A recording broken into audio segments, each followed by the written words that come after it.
என் அன்பு சகோதர சகோதரிகளே, ஆண்டவராகிய இயேசு கிறிஸ்துவின் நாமத்தில் என் அன்பின் வாழ்த்துக்கள். இன்றைய முத்து மூலமாய் உங்களை சந்திப்பதில் நான் அதிக மகிழ்ச்சி அடைகிறேன். எனக்கு அருமையான தேவனுடைய பிள்ளைகளே, 2 கொரிந்தியர் 13ஆம் அதிகாரம் 6ஆம் வசனம், 2 கொரிந்தியர் 13:6 நான் வாசிக்கிறேன். நாங்களோ பரீட்சைக்கு நில்லாதவர்கள் அல்லவென்பதை அறிவீர்கள் என்று நம்புகிறேன். பவுல் அப்போஸ்தலன் சொல்லுகிறார், நாங்கள் பரீட்சைக்கு நிற்கிறவர்கள், நாங்கள் பரீட்சையை கண்டு ஓடுகிறவர்கள் அல்ல. பரீட்சை வந்தால் அதில் நின்று நாங்கள் ஜெயிக்கிறவர்கள். வாழ்க்கையில் நிறைய பரீட்சை வரதா செய்யும். பரீட்சையை தயவு செய்து நீங்கள் தவிர்க்காதீங்க. பரீட்சையை கண்டு பயப்படாதீங்க. பரீட்சை வருதே, இனிமே என் வாழ்க்கையில் ஜெயிக்க முடியாது, தோற்று போயிடுவேன், நான் இதை அட்டன் பண்ணனா நான் என்னால் தேர முடியாது அப்படின்னு நீங்கள் நினைக்காதீங்க. ஏன்னா நேற்று சொன்னேன், பரீட்சை வைக்கிறவர், பரீட்சித்து பார்க்கிறவர் பரீட்சையிலே உதவி செய்ய வல்லவராய் இருக்கிறார். அப்போ இந்த தேவன் எவ்வளவு நல்லவர் இல்லையா? நம்ம நீங்க செய்ய வேண்டியதெல்லாம் பரீட்சை வரும்போதெல்லாம் அவரை மாத்திரம் சார்ந்து கொள்வதிலே கவனம் செலுத்துங்கள். நான் தனியாக போயிடுவேன், நான் பார்த்துக்கிறேன் அப்படின்னு போய் நின்னோன்னா ஃபெயில் ஆயிடலாம். அப்போ அவரை சார்ந்து போனோன்னா அவர் நிச்சயமா நமக்கு வெற்றியை தருவார். நான் ஆதியாகமத்தின் புஸ்தகத்தில் 22ஆம் அதிகாரம் முதல் வசனத்தை நான் வாசிக்கிறேன். ஆதியாகமம் 22ஆம் அதிகாரம் 1வது வசனம்.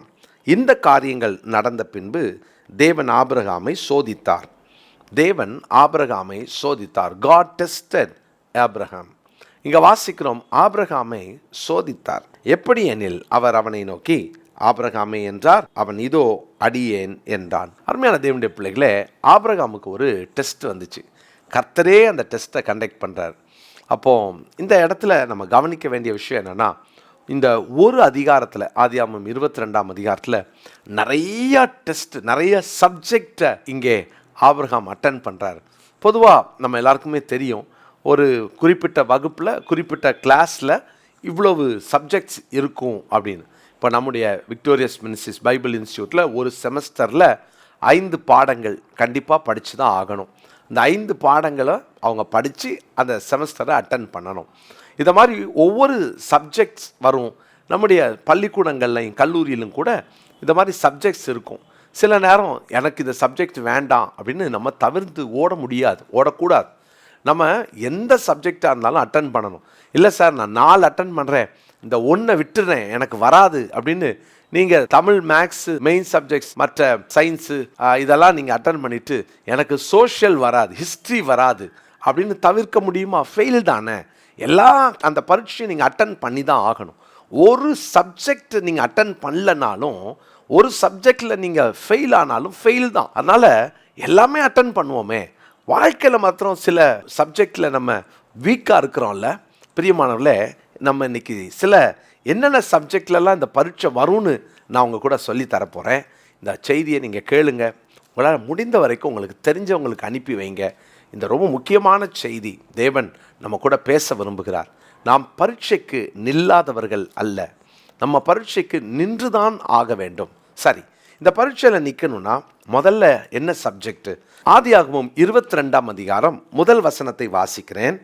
இந்த காரியங்கள் நடந்த பின்பு தேவன் ஆபிரகாமை சோதித்தார். எப்படி எனில், அவர் அவனை நோக்கி ஆபிரகாமே என்றார், அவன் இதோ அடியேன் என்றான். ஆபிரகாமே இதோ அடியேன்.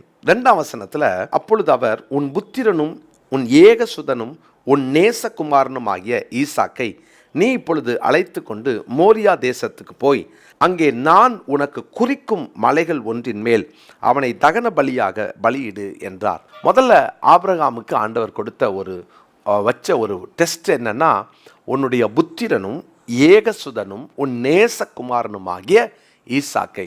எப்போ உன் மகன் ஈசாக்கை கொண்டு போ அப்படின்னு சொல்லாமல், உன் புத்திரன், உன்னுடைய ஏகசுதன், உன் நேசகுமாரன்.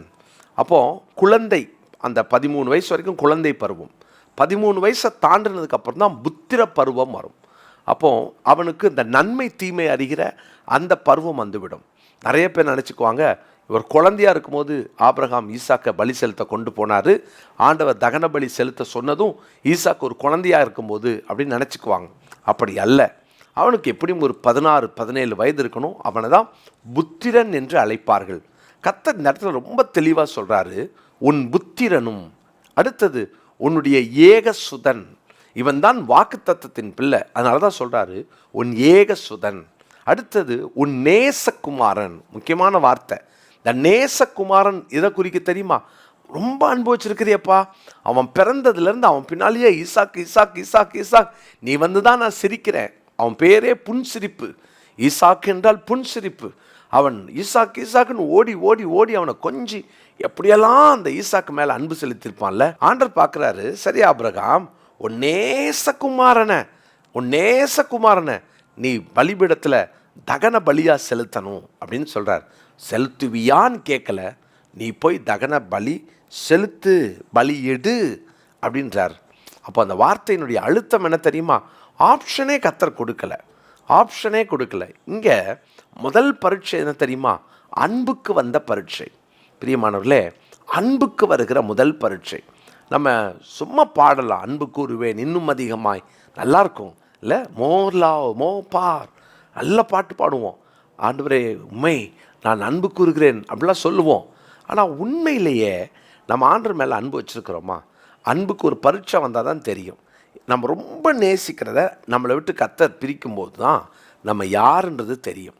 நம்ம ரொம்ப நேசிக்கிறத தேவன் பலிபீடத்தில் வச்சுட்டு அதை எரிச்சிருன்றார் பார்த்தீங்களா? அப்போ தான் தெரியும் நம்ம உண்மையிலேயே அன்பு வச்சுருக்கிறோமான்னு.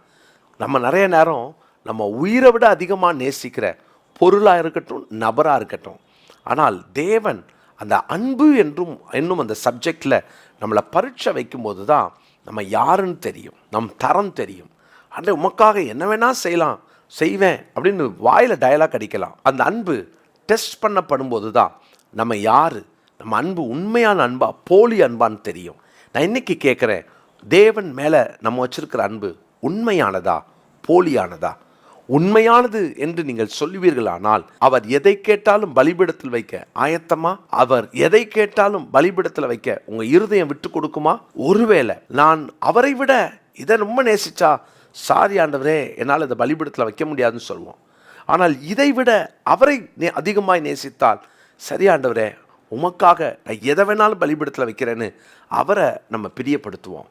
இன்றைக்கு நீங்கள் ஆண்டவரை விட எதை அதிகமாய் அன்பு கூறுகிறீர்கள் அப்படின்னா அதை தான் கர்த்தர் பலிபீடத்திலே வைக்க சொல்லுகிறார். அதனால தான் உபாகமம் 13ஆம் அதிகாரத்தில் 3வது வசனத்தில் படிக்கிறோம். உபாகமம் 13ஆம் அதிகாரம் 3வது வசனம், அந்த தீர்க்கதரிசி ஆகிலும் அந்த சொப்பனக்காரனாகிலும் சொல்லுகிறவைகளை கேளாதிருப்பீர்களாக. உங்கள் தேவனாகிய கர்த்தரிடத்தில் நீங்கள் முழு இருதயத்தோடும் உங்கள் முழு ஆத்துமாவோடும் அன்பு கூறுகிறீர்களோ இல்லையோ என்று அறியும்படிக்கு உங்கள் தேவனாகிய கர்த்தர் உங்களை சோதிக்கிறார்.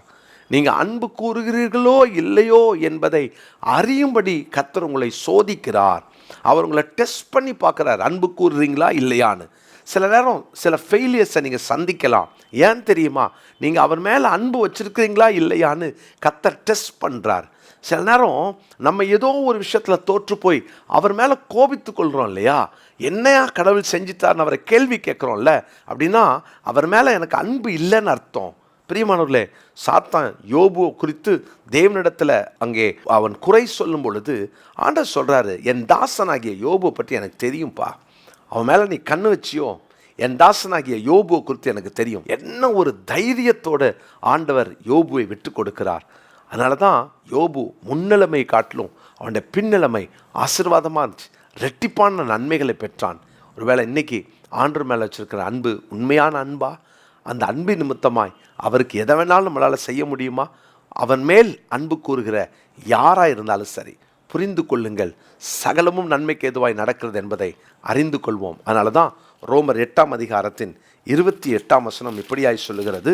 ரோமருக்கு எழுதின நிருபம் 8ஆம் அதிகாரம் 28ஆம் வசனம், அன்றியும் அவருடைய தீர்மானத்தின்படி அழைக்கப்பட்டவர்களாய் தேவனிடத்தில் அன்பு கூறுகிறவர்களுக்கு சகலமும் நன்மைக்கு எதுவாய் நடக்கிறது என்று அறிந்திருக்கிறோம். அன்பு கூறுவது உண்மையானா நீங்களும் இதை நம்புவீங்க. சகலமும் நன்மைக்கு தான் சொல்கிறவங்க தான் உண்மையாய் ஆண்டு மேலே அன்பு வச்சுருக்கிறாங்க. அப்படி உண்மையாய் ஆண்டு மேலே அன்பு வச்சுருக்கிறவங்க தான் தேவனால் கனப்படுத்தப்படுவார்கள். பிரியமானவர்களே, இந்த அன்பில் ஒரு நாளும் கீழே போயிடாதீங்க, அன்பை மாற்றிடாதீங்க. அவருக்காக எதை வேண்டுமானாலும் பலிபீடத்தில் வைக்கிறதற்கு ஆயத்தப்படுவோம். அதுதான் கர்த்தர் நம்மிடத்திலே எதிர்பார்க்கிறார்.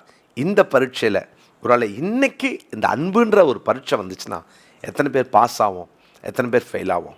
ஜெபம் பண்ணலாமா? கண்களை மூடி, ஆண்டவரே இந்த அன்புன்ற சப்ஜெக்டில் நான் ஃபெயில் ஆகிடக்கூடாது, நாளுக்கு நாள் எனக்கு உங்கள் மேலே அன்பு நிறையாகணுமே தவிர இந்த அன்பு ஒரு நாளும் குறைஞ்சிடக்கூடாது. ஜெபமில்லாமா? பரிசுத்தமுள்ள எங்கள் நல்ல தகப்பனே, நாங்கள் அன்பிலே நாளுக்கு நாள் வேர் ஊன்ற ஓங்கி வளர எங்களுக்கு கிருபை தாரும். நாங்கள் அன்புன்ற சப்ஜெக்டில் எப்போல்லாம் டெஸ்ட் வந்தாலும் அந்த டெஸ்ட்டில் நிறைய நேரம் எங்களால் ஜெயிக்க முடியல. எதையோ ஒன்றை பலிபீடத்தில் வைக்க சொல்கிறீங்க, வைக்க முடியாமல் தடுமாறுகிறோம். எங்களை மன்னியும் ஆண்டவரே. உம்முடைய சமூகத்தில் உமக்காக எதை வேணாலும் பலிபீடத்தில் வைத்து உங்கள் அன்பை சுதந்தரிக்க, எங்கள் முழு அன்பையும் உமக்கு கொடுக்க எங்களை அர்ப்பணிக்கிறோம். தொடர்ந்து உம்முடைய பிள்ளைகளோடு பேசும்.